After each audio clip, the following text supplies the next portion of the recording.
Olá, sejam bem-vindos a mais um episódio do TMOcast, o podcast oficial da SBTMO. Hoje nós vamos falar do capítulo 13 do Manual do Jovem Transplantador, que vai falar sobre as complicações infecciosas do transplante de células-tronco hematopoéticas, que é uma fase de muita vulnerabilidade dos pacientes que transplantam medula óssea, porque tem a neutropenia febril, mucosite, o uso de catéteres, a imunossupressão, as reativações virais. E hoje nós temos a honra de estar com duas profissionais muito renomadas na área que escreveram um capítulo, que é a doutora Márcia Garnica, da UFRJ, e a doutora Jéssica Ramos, do Sírio-Libanês. Muito obrigada por terem aceito o nosso convite, é uma honra estar aqui com vocês hoje. Eu queria começar perguntando para a doutora Márcia.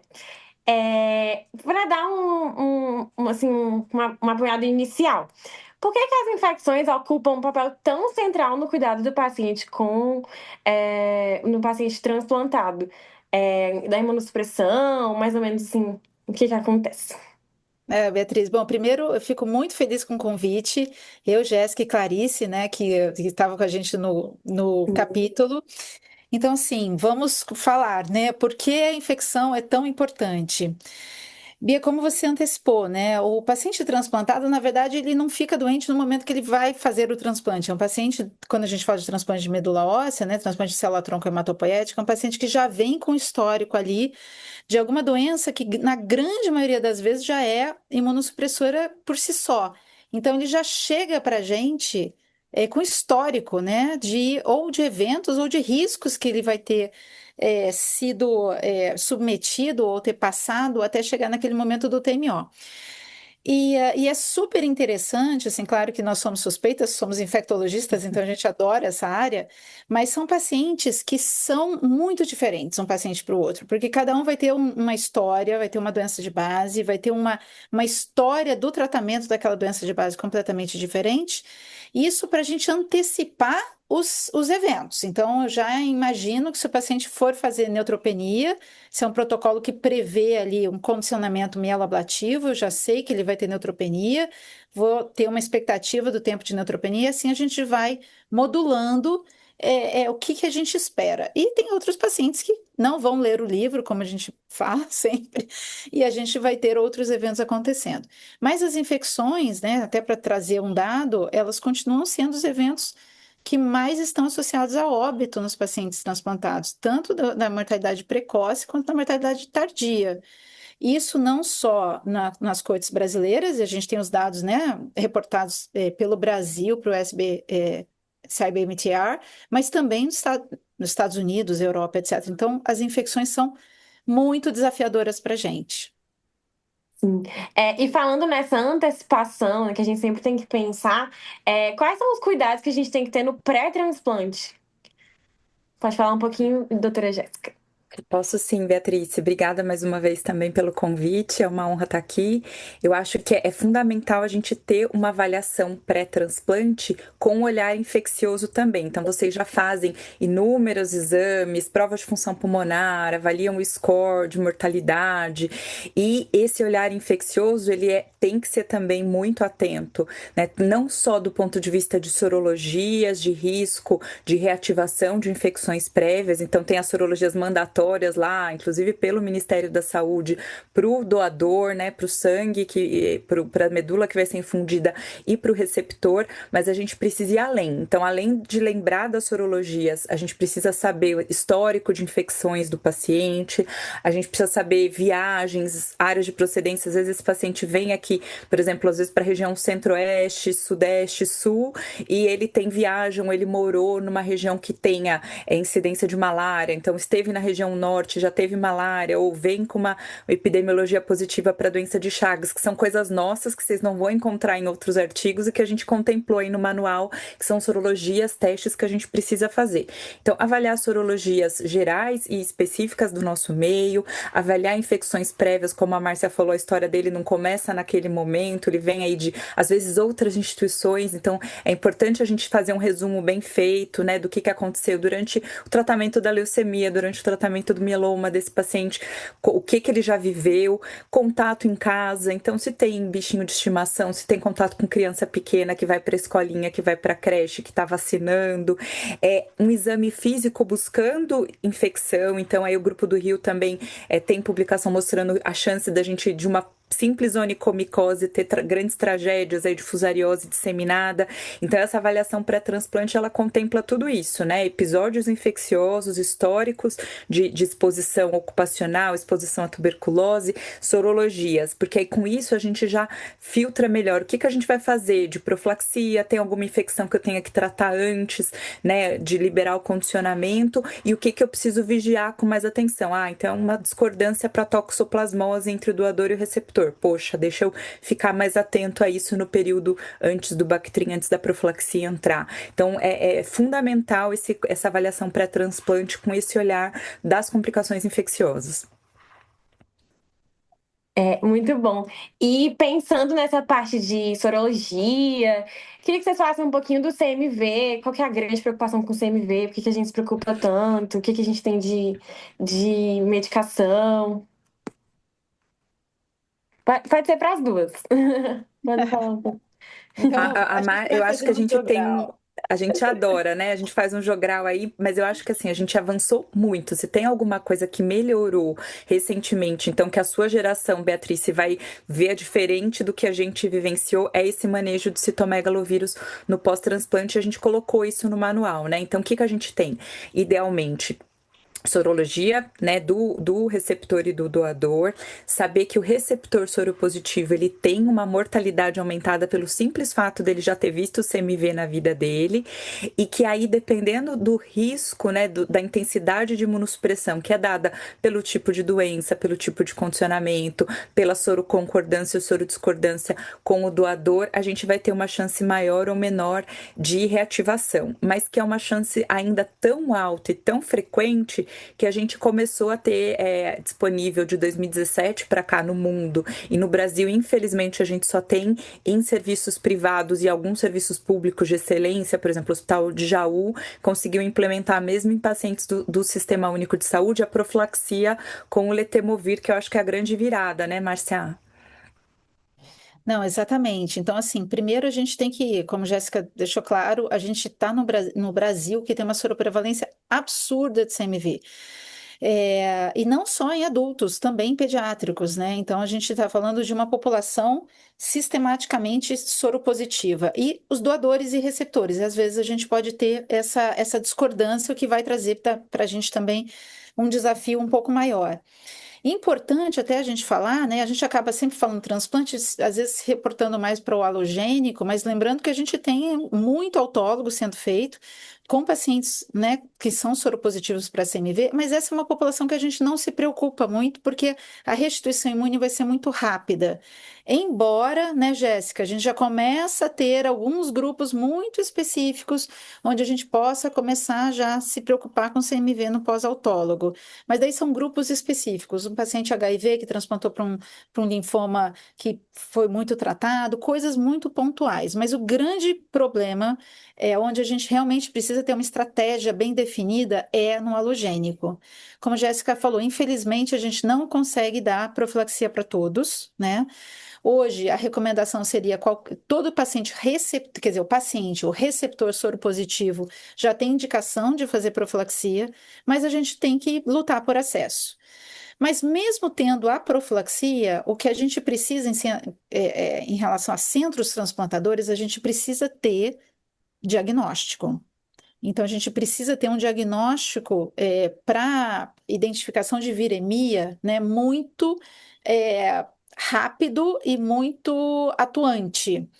Então, se eu vou preparar um centro para fazer transplante halogênico, ou se eu vou receber um paciente que fez transplante em outro centro, e eu sou o centro de referência para retorno dele, eu preciso lembrar que o CMV ele vai continuar sendo um problema, e eu vou precisar manter uma vigilância desse CMV a médio e longo prazo, a depender dos eventos imunes que esse paciente vai ter. Então, assim, a gente hoje o que a recomendação é a gente ter PCR quantitativo para todo paciente pós-transplante halogênico, independente de ter profilaxia ou não. Certo, Jéssica. E o mais Concordo. importante, a gente tem que fazer a monitorização sempre com o mesmo teste, olhando, porque a gente vai ter testes, sendo oferecidos que podem ter diferentes pontos de corte, às vezes são em plasma, às vezes são em sangue total. Então, eu preciso ter o mesmo teste sendo feito no mesmo material para a gente fazer a avaliação da dinâmica viral, tanto de reativação quanto de queda, caso ele venha a reativar. Então, além da gente brigar por profilaxia, a gente precisa muito ter respaldo do laboratório. Isso eu acho que a gente coloca isso muito fortemente no manual, né, Jéssica, de Verdade. como a gente precisa do respaldo do laboratório da farmácia para qualquer modalidade de transplante, né? E quando a gente fala de infecção, isso é prioritário. Sim, diagnosticar, né? A gente tem que brigar por acesso a tratamento, mas tem que brigar por acesso a diagnóstico também, Com né? certeza. Porque o Diagnóstico bem diagnóstico feito. precoce, o precoce bem feito, vai fazer toda a diferença no desfecho desses pacientes. Com certeza. E mudando um pouquinho de assunto, eu queria falar um pouquinho de neutropenia febril também. É, a gente está acabando já, queria que vocês deixassem uma mensagem a cada uma para os jovens transplantadores sobre neutropenia febril e também falar um pouquinho de fungo. Pode Legal, ser? então eu vou pegar a parte mais fácil da neutropenia. Emergência médica, pessoal. Então, primeiro, assim, conversar bem com a enfermagem, ter um protocolo escrito na sua instituição, por que que é febre, porque vejam só, se vocês dão um carimbo de neutropenia febril para um paciente, olha quanta coisa vai desencadear. Vai coletar um monte de cultura, espoliar um paciente que você já está transfundindo todos os dias, vai começar antibiótico que vai mexer com a flora intestinal dele, que vai gerar uma pressão de resistência, pode gerar diarreia, a gente sabe que está associada à recaída de leucemia, que está associada à doença do enxerto contra hospedeiro. Então, chamar de neutropenia febril não é brincadeira, mas uma vez que a gente está diante de a gente tem um documento, um consenso aí feito por vários especialistas do Brasil, de várias realidades. Então, vou pedir para vocês lerem, tá na revista da BHH, de hematologia e hemotransfusão, é do ano passado, foi liderada pelo Dr. Márcio Nucci, a Márcia participou, eu, a doutora Clarice, tem muitos colegas hematologistas, e a gente lá coloca todas essas peculiaridades, mas eu queria deixar bem assim pontuado que o que a gente precisa é acertar o momento, coletar as culturas, seguir um protocolo institucional que é feito baseado na epidemiologia do lugar. Então, cada centro conhece a sua bactéria. Então, Beatriz, se você que está aí na Unifesp, você tem um protocolo que pode não servir para o Sírio, que pode ser diferente da Federal do Rio, que pode ser diferente da Federal do Rio Grande do Sul, e tudo bem. Então, a gente tem que saber, e às vezes dentro da mesma cidade, né, 2 hospitais ou 2 áreas diferentes do hospital têm bactérias diferentes circulando. Então, é por isso que esse protocolo é constituído, né, em conjunto com a CCIH, pensando naquele nosso paradigma. Tem que começar rápido, coletar culturas e dar um beta-lactâmico com ação contra pseudomonas, que é o que tem a maior mortalidade. Isso continua valendo. Mas para cenas dos outros capítulos, MDR, quando que trata fungo empiricamente, eu vou pedir para vocês lerem esse artigo, senão a nossa fala vai até mês que vem. Exatamente, Jéssica. E Beatriz você também perguntou sobre os fungos, né? A gente hoje faz eu vou chamar de estratégia, tá? Porque na verdade a gente vai contemplar tanto profilaxia, quanto preemptivo, quanto terapia guiada. Então, a gente vai escolher uma estratégia e essa escolha vai depender de quê? Vai depender, como a Jéssica falou, também de estratificação de risco. Quem é aquele paciente? Em que momento ele está? É um autólogo ou é um alogênico? Já tem uma história prévia ou não de infecção fúngica? O que que eu tenho no meu hospital para diagnosticar? Eu consigo rastrear? Eu consigo fazer a galactomanana 2 vezes por semana? O resultado sai em quanto tempo? Então, isso tudo a gente vai contemplando dentro do nosso do documento que a gente tem do jovem transplantador. Isso é mais aprofundado também no consenso da SBTMO e tem em outros consensos também, claramente. E a gente vai definindo estratégias baseadas no risco. Então, se eu tenho um paciente com risco baixo para fungos em geral. Se eu tenho um paciente com risco alto para infecção por cândida, que vai vir principalmente do trato gastrointestinal, da mucosite, do tempo de neutropenia, etc.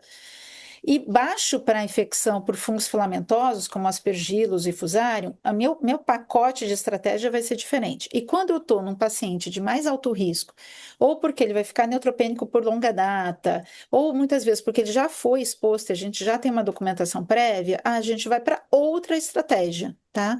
Mas hoje a gente sempre vai pensar combinado, e quando eu penso numa profilaxia, eu preciso também pensar que se algo acontecer e ela falhar, eu tiver um escape, como eu vou tratar aquele escape? Como eu vou procurar aquela infecção fúngica? Então, se eu uso uma profilaxia, por exemplo, com voriconazol ou posaconazol, eu já sei que vai impactar na sensibilidade do meu teste de antígeno, que é a galactomanana. Então, eu não vou associar uma estratégia de busca sequencial de galactomanana se ele estiver com poso ou voriconazol, porque eu vou ter uma falsa impressão que está tudo ok, enfim. Então a gente vai e os documentos eles ajudam a gente, né, e a pessoa que está lendo, está manejando, a entender qual é a linha que a gente vai seguir desse cuidado desse paciente. E vai englobar, como eu falei, estratificação de risco, definição da profilaxia. Hoje, do ponto de vista de antifúngicos, também a gente tem uma necessidade importante do laboratório, por exemplo, para mensuração de nível sérico. Então, a gente tem várias situações que uma vez que eu decida por uma estratégia, eu preciso ter certeza que eu vou conseguir segui-la e dar conta dos escapes, etc. Mas como a Jéssica também falou, são vários detalhes, mas é um mundo muito bonito que a gente Sim. convida todos vocês a ler e certamente a gente está disponível para contribuir. Sim. Nossa, essa conversa vai longe, né? Eu acho que dá Eu acho pra que tem gravar que um só ser, de. tem que ser uns 3 episódios do É, capítulo de infecção, viu, Beatriz? cada um com 1 hora. Eu queria agradecer muito a participação de vocês. Foi uma honra. É, e é isso. Convido vocês que estão escutando a lerem os protocolos, tanto da BHH como da SBTMO. Tem muita informação útil. E é isso, queria agradecer. Esse foi mais um episódio do podcast do TMOcast, podcast oficial da SBTMO. Hoje, com o capítulo 13 do Manual do Jovem Transplantador, falando sobre complicações infecciosas. E continue acompanhando a gente. Obrigada. Tchau, gente. Obrigada. Obrigada.